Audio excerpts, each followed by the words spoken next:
देखिए जो वाक़ा हुआ वहाँ पे पहलगाम में, अभी हम सदमे में हम अभी हैं। और ये जो वहाँ वाक़ा हुआ इसमें कोई जगह नहीं है, ना इस्लाम में है ना कोई ये कश्मीरी कोई कल्चर है ऐसा। जब हमने देखा कि जब भी कोई मेहमान आता उसकी मेहमान नवाजी करते थे हम, और निहते किसी को मारना ये इस्लाम में जायज़ नहीं है, कोई इंसान के ख़िलाफ़ है। अगर एक शख्स भी बेगुनाह मारा गया ये सारी इंसानियत को मारने के बराबर है। ये जो दो मुल्कों में खलिश हो अब ये है कि अभी जो चल रहा है अभी बातें इसमें काफ़ी आ रही हैं, ये तो है ही एविडेंट, इसमें मुझे कहने की क्या ज़रूरत है। अभी जो इधर से फैसले लिए गए उधर से फैसले लिए गए, दो से भी फैसले लिए गए। अब इसमें अभी हम सदमे में हैं और हम यही है कि अपील करते हैं गवर्नमेंट ऑफ इंडिया से कि जहाँ भी हमारे कश्मीर के बच्चे हैं और हमारे ताजिर बरादरी है, जो भी बिजनेसमैन हैं, उनको ख्याल रखना कि ये सबने कोई कसूर नहीं किया।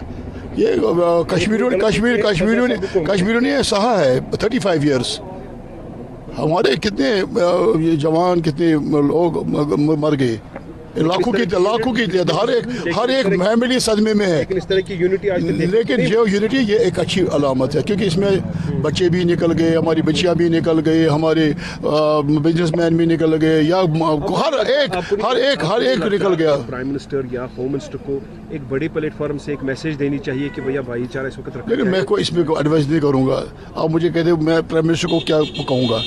अब ये देख रहे हैं नेशनल लेवल पे, अभी कल हमारी चीफ मिनिस्टर साहब ने ऑल पार्टी मीटिंग बुलाई जिसमें हर एक पार्टी के लीडरान थे, उनसे बातचीत की। अभी असेंबली सेशन लग रहा है, उसमें भी बातचीत होगी। अगर अब हम अभी कहेंगे कि ये होगा ये एडवांस में हम कह रहे हैं। स्ट्राइक किया गया रातों रात, कई सारे बोलते हैं एक्स मिलिटेंट्स हैं, बोलते हैं इनकी इन्वॉल्वमेंट है पहलगाम अटैक में, रातों रात मकान ज़मीन को। नहीं वो हमने भी अभी रिपोर्ट सुना हमने कि सब हो गए। अब इसमें जो लग रहा है कि क्या इसमें हो गया, कैसे हो गया, गवर्नमेंट का वर्जन डिफरेंट आ रहा है, जो लोग दूसरी तरफ से आ रहे हैं। लेकिन अब यह है कि अभी इस वक्त ज़रूरत है कि अमन की, भाईचारे की।